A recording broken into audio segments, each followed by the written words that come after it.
शिंदखेड राजा तालुक्यातील वाकद जहागीर येथील शेतकऱ्यांचं शेत रस्त्यासाठी हाल नदीच्या खोल पाण्यातून जीव मुठीत घेऊन येणं जाणं करावे लागत आहे. महसूल मंत्री बावनकुळे साहेब यांनी सक्त आदेश देऊन सुद्धा महसूल विभागाकडून फक्त कागदी घोडेच नाचवणं सुरू. शेतकऱ्यांना तारीख पे तारीख मिळत आहे. आपण पाहत आहात विदर्भ सत्यजित लाईव्ह न्यूज. आमचे मुख्य संपादक उद्धव फंगाळमाऊली यांनी दिलेल्या माहितीनुसार महायुती सरकार शेतकऱ्यांच्या पाठीमागं खंबीर उभे आहे, असे वेळोवेळी महायुती सरकारचं आमदार, खासदार, मंत्री महोदय, मुख्यमंत्री, उपमुख्यमंत्री हे सर्व सांगत आहेत. मात्र शेतकऱ्यांच्या बेजाऱ्या आज रोजी प्रत्येक ठिकाणी पाहायला मिळत आहे. शेत रस्त्याचा प्रश्न अतिशय गंभीर होऊन बसला आहे. वर्षानुवर्ष महसूल कार्यालयाला शेतकरी चकरा मारत आहेत. अनेक ठिकाणी जुन्या नोंदी असताना सुद्धा व वरिष्ठ अधिकाऱ्यांनी रस्ते मोकळे करून देण्याचे आदेश दिले असताना सुद्धा काही अधिकारी व काही कर्मचारी केवळ कागदी घोडे नाचवत आहेत व शेतकऱ्यांना तारीख पे तारीख देणं सुरूच आहे. अनेक ठिकाणी वादविवाद सुद्धा होताना दिसत आहे. मात्र जर नियमानुसार एखाद्या शेतकऱ्याचा रस्ता नकाशावर असेल किंवा सातबारावर असेल तर तो मोकळा करून देणं गरजेचं आहे व तसा आदेश सुद्धा महसूल मंत्री चंद्रशेखर बावनकुळे साहेब यांनी दिलेले आहे. जर नियमानुसार शेत रस्ता, शिव रस्ता, पांदड रस्ता, वहिवाट या गोष्टी मंजूर असतील व दुसरे कोणी त्या ठिकाणी अडचण निर्माण करत असेल तर ताबडतोब गुन्हे दाखल करा, असे आदेश सुद्धा दिलेले आहेत. मात्र या आदेशाची अंमलबजावणी किंवा तातडीनं रस्ते मोकळे करून देण्याची प्रक्रिया महसूल विभागाकडून होताना दिसत नाही. सिंदखेड राजा तालुक्यातील वाकद जहागीर येथील पंढरी गबाजी तळेकर, रामेश्वर कुंडलिक तळेकर,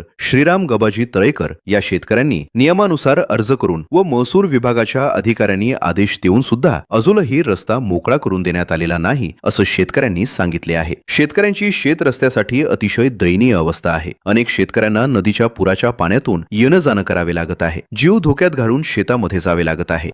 अडचण नाही. सर्व आदरणीय प्रेक्षक मंडळींना माझा जय महाराष्ट्र. मी उद्धव फंगाळ, विदर्भ सत्यजित लाईव्ह न्यूज. पाण्यामध्ये उभे आहोत आम्ही. तुम्हाला दिसायला लागलाय आता सिंदखेड राजा तालुक्यातील वाकद जहागीर गाव आहे.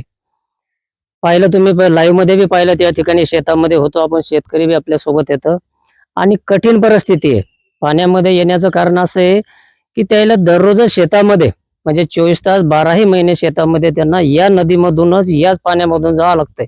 आता पाणी थोडंफार कमी आहे जरा, म्हणजे पाऊस उशिरा आला. रात्री पाऊस दिवस होता 2 दिवसापूर्वी चांगला, म्हणजे पूरगीर होता इथं. आणि पाण्यातून बी भरण, खत वगैरे, बैलगाडी सर्व गोष्टी त्याला या ठिकाणून घेऊन जावं लागतात. हो, तुम्ही बोला नंतर. मग तहसील कार्यालयाकर लोकशाही मार्गाने नियमानुसार त्यांनी अर्ज केलेला आहे. जे जुन्या वहिवाटी असतील, शेत रस्ते असतील, शिव रस्ते असतील, त्याच्यासाठी तहसील कार्यालयामध्ये त्यांनी अर्ज सुद्धा केलेले आहेत. आणि आज नायब तहसीलदार आले होते, तुम्ही लाईव्ह मध्ये पाहिलं असेल मग असे. वराडे साहेब, पोलीस बंदोबस्त आले होते, पांडेभाऊ आले होते, समोरचे जे शेतकरी होते विरोधी पार्टीचे ते सुद्धा होते, हे सुद्धा होते. आणि त्याच्यातून मार्ग काढायला पाहिजे होता. सर्व शेतकरी उपस्थित होते, सर्व ठिकाणी होते. आता वर्षानुवर्ष जर ह्या तारखा देत राहिले तर या शेतकऱ्यांना करायचं काय? आणि इथून तुम्ही पाहायला लागले तर छोटंसं पाणी एवढंसं, जर इथून पाणी आलं आणि यायला जर शेतात या जायचा, माल आणायचा कसा, न्यायचा कसा?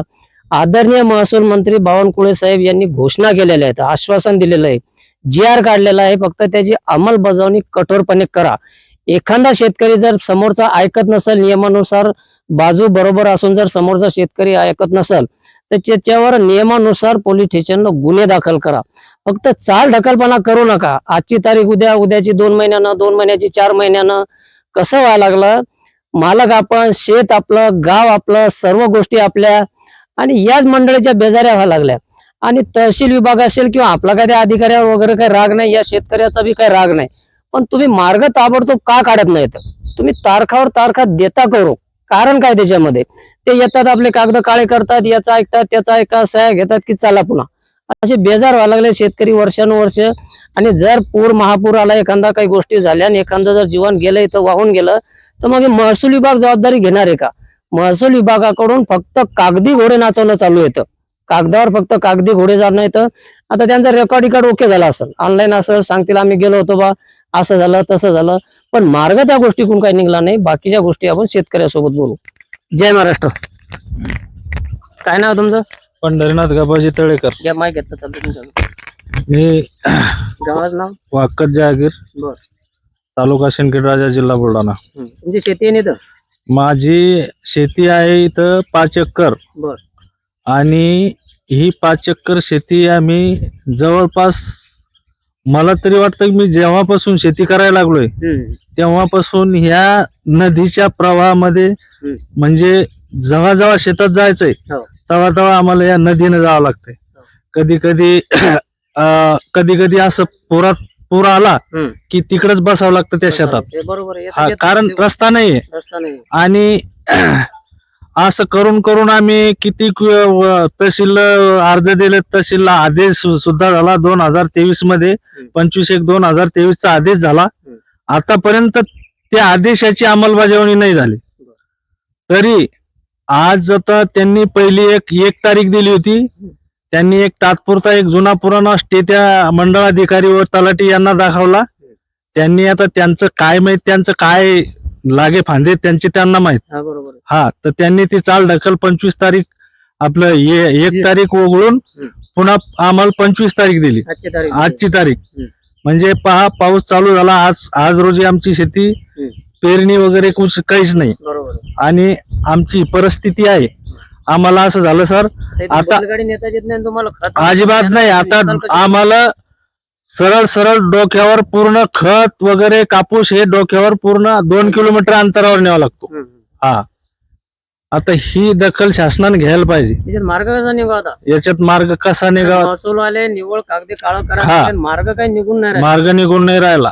तर शेतकऱ्यांनी करावं काय आता? आता आमची एकच मागणी आहे. आता आम्हाला रस्ता नाही भेटला सर, तर आम्ही उपोषण करणार. एक तर आम्ही आमच्या स्वतः शेतातच करणार. हा, नाही तर इथं नदीतच उपोषण करणार. नदीमध्ये याच्याशिवाय पर्याय नाही. पण आज आदेश बी होता, सर्व गोष्टी होत्या. हा, तिकडचे शेतकरी बी हजर होते, तुम्ही हजर होते. सर्व हजर असून त्यांनी एक पळवाट काढली आणि त्यांनी सांगितलं की बा तुम्ही नंबर बांध आधी हे करा आणि नंतर मग तुम्हाला रस्ता भेटल. तुम्ही भूमी अभिलेखला एक अर्ज द्या, नंतर आपण त्याच्यावर कारवाई करू. तुम्हाला सांगितले असते या लोकांनी की एवढे कागदपत्र किंवा एवढ्या गोष्टी लागतात, मग तुम्ही सुद्धा त्याची तयारी करून ठेवली असते. हा, ठेवली असते. बेजार करायचं काय काम आहे? काहीच काम 8 नव्हतं. दिवस गेले, 15 दिवस गेले, 1 महिना गेला, म्हणजे तर तुमची पेरणी नाही अजून. नाही, पुन्हा पाणी आला, याच्यात पाणी आलं की तुम्हाला खत नेता येत नाही, बी काहीच नेता येत नाही. काय म्हणजे जमीन तुमची राहिली तशीच. मग ती आता. सर, आम्हाला त्याला जात एक महत्त्वाची बघायची. जगता येऊन नाही राहिला आणि मरता येऊन नाही राहिला, असा आमचा हे झालेला आहे. आता सध्या परिस्थिती लय बिकट झालेली आहे. साहेब बोला. बोला काय नाव तुमचं? सिद्धार्थनाथ घेवंदे. बरं, इकडे शेत आहे का तुमचं? हो, राहणार वाक्कत जागीर, बरं बरं पोस्ट मलकापूर पांगरा, तालुका सिंदखेड, जिल्हा बुलढाणा. बरं. शेत इकडेच आहे? शेती इथंच आहे. नदीतूनच जावं लागतं. इकडून गेली की शेतकरी अडवतात, शेतामध्ये जाऊ देत नाहीत. हो.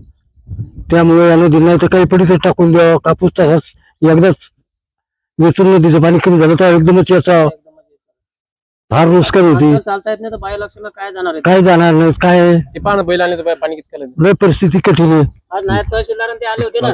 नाहीत तसं आले, त्यांना काय सर्व पोलीस बंदोबस्त असताना त्यांना वेळोवेळी करून नंबर भिया दाखवून किंवा भूमी अभिलेखाला आणू आणि नंतर रस्ता देऊ, हे असे सर्व चाटी मारत करून राहिले. ऐकलं तुम्ही शेतकऱ्यांचं बोलणं आणि परिस्थिती. आपण इथं म्हणजे आपला ऑन दी स्पॉट असते, सर्व परिस्थिती दाखवायला लागलो आपण. शेतकरी बी खरं बोलायला लागले. अनेक बैल बी पाहून घ्या तुम्ही.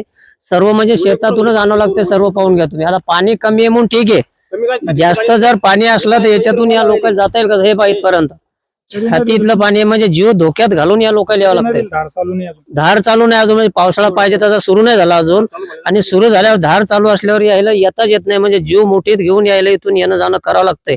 आणि एखाद्याचा जर जीव गेला तर मग जबाबदार याला महसूल विभाग राहील का? कारण यांनी तर लोकशाही मार्गाने सर्व गोष्टी केलेल्या आहे, कागदपत्र काढले, आदेश आहे पुन्हा त्यांच्याजवळ किंवा रस्ता मोकळा करून द्यावा. मग नायब तहसीलदारांना चाल ढकलपणा कशाला करायला पाहिजे होता, असं म्हणणं यांचं. दोन्ही पार्टीच्या शेतकरी तिथं उपस्थित होते आणि आजच त्यांनी काहीतरी मार्ग काढायला पाहिजे होता, पण मार्ग काही निघाला नाही. महसूल विभागाच्या हलगर्जीपणामुळे शेतकऱ्यांची जमीन यावर्षी बी पडीत राहते का काय अशी भीती या लोकांना झालेली आहे.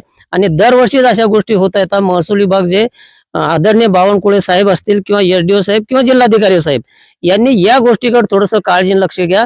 कारण ह्यो जर 15 दिवस पेरणीचे निघून गेले तर मग नंतर काय फायदा नाही. या वेळात जर पेरणी झाली तर पीक कसं तरी येऊ शकतंय. पहिले लांबलेल्या पेरण्या, पाणी नाही झाला, नेमका पाणी झाला आता. आणि जर पेरणीसाठी यांना जाता येत नसेल तर मग तुमचे आदेश, तुमच्या त्या घोषणा, शेतकऱ्यांच्या आम्ही पाठीमाग आहोत, आम्ही शेतकऱ्यांना कुठं अडचण येऊ देणार नाही, हे कशासाठी येतात? या तर कागदपत्रासाठी येतात. यांचा राग त्या महसूल विभागावर बी नाही, त्या तुमच्या महायुतीवर बी नाही, महसूल मंत्री बावनकुळेवर साहेबावर नाही. तुम्ही आश्वासनं द्यायला लागले, मग तशी कारवाई का होऊन राहिली? बेजाऱ्या काऊन करायला लागले तुम्ही? तारखेवर तारखी भेटायला लागल्या, लोक बेजार येत आहे.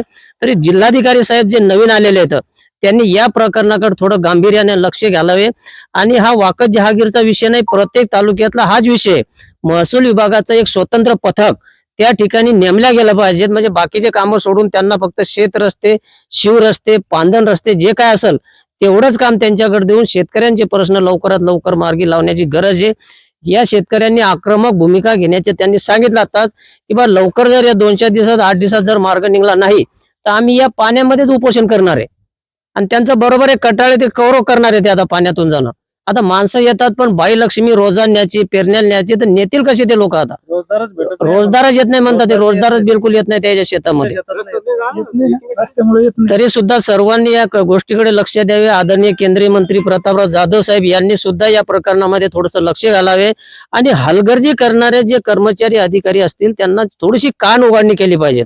या मतदारसंघाचे आदरणीय मनोज कायंदे साहेब, आमदार साहेब, त्यांनी सुद्धा थोडंफार लक्ष घालावं आणि महसूल विभागाच्या लोकांना तातडीचे आदेश देऊन किंवा स्वतः त्यांच्यासोबत एखाद्या शेतात आमदार साहेबांनी जायला पाहिजेत किंवा परिस्थिती काय आहे तिथलची. हे लोक येतात, कागदे काळ करतात आणि चालले जातात. परिस्थिती बेकार आहे शेतकऱ्यांची. तर सर्वांनी यांना सहकार्य करा, मदत करा. थांबतो आता. जय महाराष्ट्र.